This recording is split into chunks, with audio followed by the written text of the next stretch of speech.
Charlie plate on the side. Announcement made. Can you help us with that? I could. Employees in the back be made aware. We're going to go the wrong way if we keep taking in garbage into our country. I don't want them in our country. Their country is no good for a reason. It is crucial that you stay engaged throughout this comprehensive breakdown, as we will thoroughly examine every aspect of how this major federal operation was orchestrated, the extraordinary depth and scope of the criminal network that was uncovered, and the profound implications this case holds for citizens across the United States. If you appreciate and wish to show support for the dedicated law enforcement agents who risk their lives to conduct this critical work, please consider engaging with this content and following along for continued updates as this developing story continues to unfold in the coming weeks and months. The investigation begins. Unusual patterns emerge. The dramatic events that transpired in Minneapolis were far from being a spontaneous or coincidental occurrence, and the groundwork for this operation had been laid long before the morning when tactical teams moved into position. Over the course of several weeks leading up to the operation, federal intelligence analysts have been carefully monitoring and documenting a series of peculiar and suspicious patterns that were occurring beneath the surface of everyday city life. Financial transactions were being conducted that appeared to have no legitimate business purpose or logical explanation. During the late evening and overnight hours, delivery vehicles were making rounds along routes that had no corresponding documentation in any official shipping or logistics records. Individual couriers were observed moving in repetitive, circular patterns throughout the neighborhoods surrounding the University of Minnesota campus, and these movements followed remarkably consistent and predictable schedules. In a remarkably compressed time frame spanning just 2 days, federal investigators successfully identified and flagged more than 60 distinct financial relay points that appeared to be part of a coordinated network. They also pinpointed over 10 physical locations that were being used repeatedly as drop points for unknown materials or exchanges. Additionally, they identified multiple individuals who were actively participating in these operations, but had no verifiable legal immigration or residency documentation on file with any government agency. Initially, when viewed in isolation, each of these individual activities appeared to be random, disconnected incidents scattered across different parts of the city. However, when federal analysts began the painstaking process of compiling all of this disparate data and overlaying the various information streams onto comprehensive analytical maps, a singular and unmistakable pattern emerged with startling clarity. What they were looking at was a highly structured and sophisticated cartel cell that had established operations right in the geographic center of Minneapolis, operating in plain sight. The infrastructure hiding in plain sight, the physical locations that were being utilized as part of this criminal infrastructure, were carefully selected specifically because they did not attract attention or raise suspicions when observed from the outside. The operation made use of small, family-style restaurants that appeared to be ordinary dining establishments. They operated out of mobile phone repair shops that seemed like typical small businesses serving the local community. Storage rooms located behind community office spaces that appeared entirely legitimate were being repurposed for illicit activities. Residential apartments were being rented under names that were constantly rotating and changing to avoid detection. Perhaps most troubling of all, certain physical spaces that had direct connections to registered non-profit organizations and community assistance programs were also being exploited as part of this network. However, when federal investigative teams began the meticulous work of overlaying detailed financial transaction maps and tracing the movement of funds through various accounts and entities, the carefully constructed facade began to crumble and the underlying reality became impossible to ignore. Hidden encrypted financial ledgers that were eventually accessed and decoded revealed annual disbursements that exceeded $18 million, with these massive sums being deliberately mislabeled and categorized as payments for legitimate transport services and courier retainer agreements. The investigation revealed that the same group of individuals was running the same predetermined routes day after day, week after week, and that all of these operatives were ultimately reporting their activities back to a single, centralized command hub that remained carefully concealed from public view. Federal investigators began using internal code language to refer to this command structure, designating it as the North Hub or simply the Minneapolis Cell in their operational communications and documentation. The recruitment system, exploitation, and control. As federal agents continued their investigation and dug progressively deeper into the organizational structure of this criminal enterprise, they began to uncover disturbing details about the systematic methods being employed to recruit and retain workers for the operation. A significant number of individuals were being brought into the United States through undocumented immigration channels that circumvented all legal entry procedures and background checks. Once these vulnerable individuals were within the US, borders, they found themselves subject to intense pressure and coercion to accept specific roles within the criminal organization. These exploited individuals were being assigned to work as lookouts, responsible for monitoring law enforcement activity and warning of potential threats. Others were functioning as runners, physically transporting materials and contraband between different locations throughout the network. Still others were designated as transport handlers, managing the logistics of moving larger quantities of illegal goods. In exchange for performing these dangerous and illegal services, the individuals were offered various forms of compensation and assistance, including direct cash payments, access to housing that would otherwise be unavailable to them, or the provision of falsified identification documents and paperwork that would allow them to remain in the country and access certain services.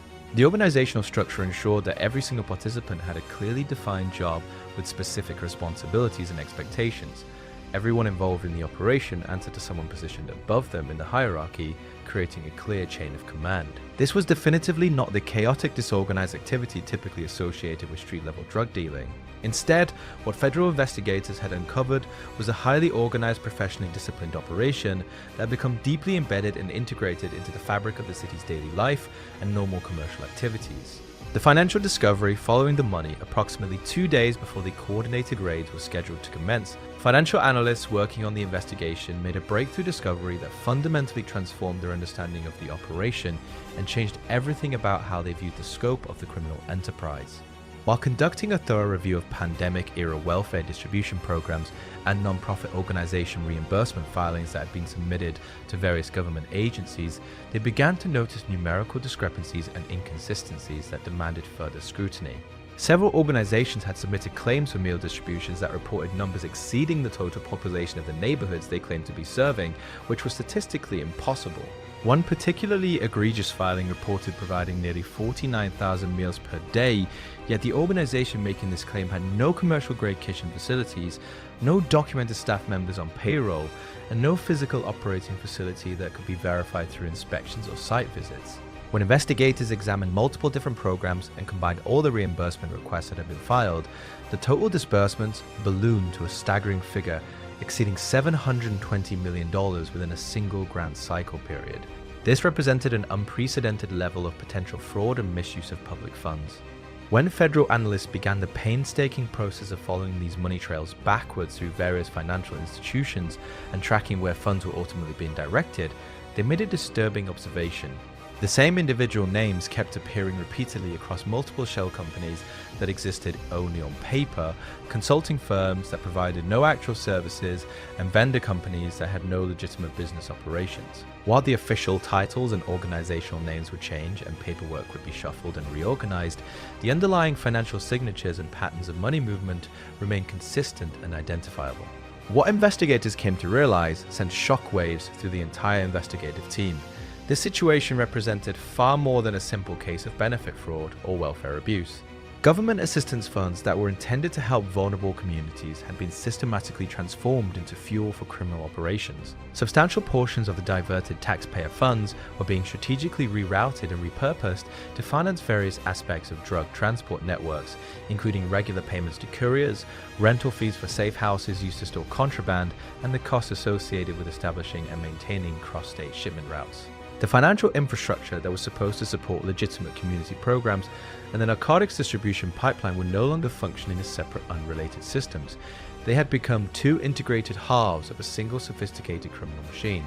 Operation Iron North, the raids begin when the tactical phase, designated as Operation Iron North, was finally launched into action. The execution was characterized by extraordinary speed and surgical precision. Multiple specialized federal teams simultaneously hit coordinated entry points that had been identified across Minneapolis and the surrounding areas. The synchronized timing was designed to prevent any part of the network from receiving advance warning and destroying evidence or fleeing. At one location that had been converted from its original purpose into a storage complex for the criminal operation, a runner who was present during the raid attempted to escape the scene, but was successfully intercepted by pursuing agents.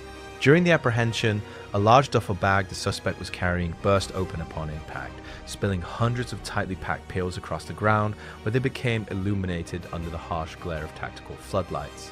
Inside a key apartment unit that served as a critical node in the network, federal agents discovered what prosecutors would later formally describe in charging documents as a comprehensive logistics command center. Tables throughout the space were stacked high with sealed packages containing various narcotics ready for distribution.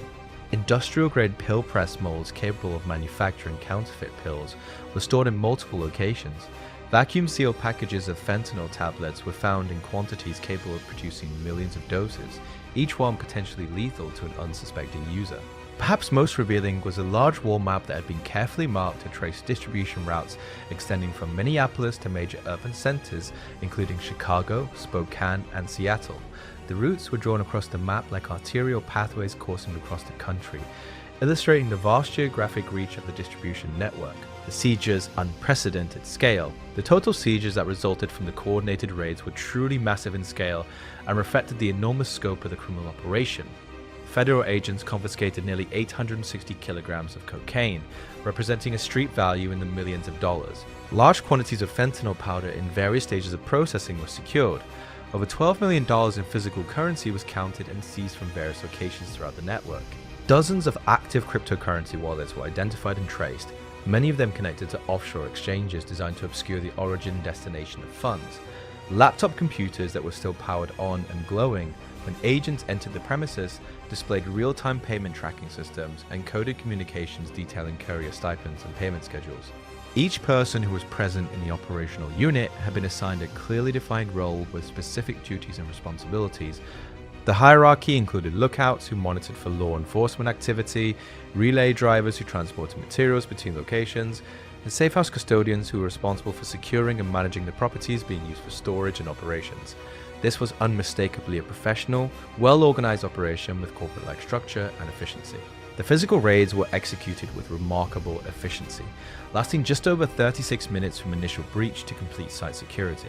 By the time the streetlights began to fade into the soft morning mist and the sun started to rise over the city, the Minneapolis cell had been completely dismantled and neutralized.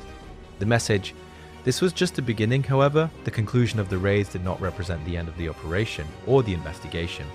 A critical message that was recovered from a burner phone that had been disposed of by one of the suspects communicated clearly and ominously what came next. The message read simply, Phase 2 reroute north, 48 hours. The implications were immediately clear to investigators. This criminal network extended far beyond the boundaries of a single city, and the Minneapolis cell was just one component of a much larger organizational structure. Phase 2, the interstate network. The next operational phase unfolded along the Interstate 94 corridor, a major transportation artery connecting multiple states. Federal investigative teams began actively tracking freight-style vehicles that were utilizing the same precise timing patterns that had been documented in planning sheets seized during the Minneapolis raids. Operating under the cover of darkness to avoid detection, these trucks were traveling according to predetermined schedules, designed to minimize the risk of interdiction. When federal agents moved to intercept these vehicles, the responses varied. One driver immediately surrendered without resistance when confronted by law enforcement. Another vehicle operator attempted to break through the tactical blockade and was ultimately forced off the roadway by pursuing agents. When the sealed trailers on these trucks were opened and their contents examined, agents discovered additional quantities of fentanyl powder, ready for processing, tablet materials, and equipment prepared for distribution operations, unregistered firearms that had been illegally obtained, and tactical components that were linked through serial numbers and manufacturing details to transnational supply chains. These large-scale shipments have been carefully designed and organized to facilitate the movement of millions of doses of dangerous drugs across state lines, with the ultimate destination being communities throughout the American heartland and beyond. The digital evidence, a shadow economy exposed as digital devices that had been seized during the operations were subjected to forensic analysis. By specialized technical teams, the full scale and scope of the criminal enterprise gradually came into sharper focus and view. Financial transaction trails that were painstakingly reconstructed from encrypted files, and deleted communications linked the Minneapolis operations to extensive criminal networks operating across Minnesota, Illinois, throughout the Pacific Northwest region, with connections extending into Mexico, and even to overseas cryptocurrency exchanges operating in jurisdictions with minimal regulatory oversight. Emergency legal actions were immediately filed to freeze more than $220 million in cryptocurrency assets that had been identified as proceeds from criminal activity. Financial analysts who briefed senior officials described what they had uncovered not as a simple cartel ring engaged in traditional drug trafficking, but rather as a sophisticated shadow economy. This parallel financial system utilized an intricate web of shell companies created solely for the purpose of obscuring fund transfers, non-profit organization fraud that exploited public trust and taxpayer generosity, consulting fees paid to entities that provided no legitimate services, and systematic public funding abuse that diverted resources away from their intended purposes, all working in concert to quietly sustain and finance ongoing drug trafficking operations. The results: nationwide impact by the time the initial phases of the multi-jurisdictional operation had been completed. Federal authorities were able to confirm through booking records and charging documents that more than 5,000 individuals with verified links to the Sinaloa and CJNG cartel networks had been taken into federal custody at locations nationwide. The coordinated nature of the operation meant that cells in multiple cities were dismantled simultaneously, preventing the organization from simply shifting operations to unaffected areas. Millions of individual fentanyl doses that had been destined for American streets were intercepted and prevented from reaching potential victims. Financial arteries that had once pumped resources and funding into these destructive criminal operations were systematically identified and cut off, disrupting the cash flow that had sustained the networks. Conclusion: vigilance and precision. This operation serves as a powerful demonstration of what can be accomplished when disciplined intelligence gathering, interagency coordination, and strategic patience are brought together in service of a common objective. The FBI and DEA, working alongside numerous other federal, state, and local agencies, did not simply seize drugs and make arrests in a reactive manner. They systematically exposed an entire system that had been deliberately concealing itself behind the facade of ordinary neighborhoods, university campuses, non-profit organizations, and bureaucratic paperwork. Criminal networks are adaptive and constantly evolving, finding new ways to hide their activities and exploit vulnerabilities in society. However, America's defenders and law enforcement are equally adaptive and determined. They carefully map criminal networks and their activities, gathering intelligence over extended periods. They wait patiently for the optimal moment to act. And when that critical moment finally arrives, they execute their operations with the kind of precision and professionalism that was demonstrated in Minneapolis and across the country during Operation Iron North. If you have respect and appreciation for the federal agents and local officers who willingly place themselves in dangerous situations and put themselves in harm's way to protect communities and keep American families safe, make sure you are following along with this channel and staying engaged with our coverage. This story is far from over, and we remain committed to continuing to break down and analyze each development as this case continues to unfold in the courts and in additional enforcement actions in the weeks and months ahead. The battle against transnational criminal organizations is ongoing, and the dedication of law enforcement professionals working around the clock to dismantle these networks deserves our attention and support.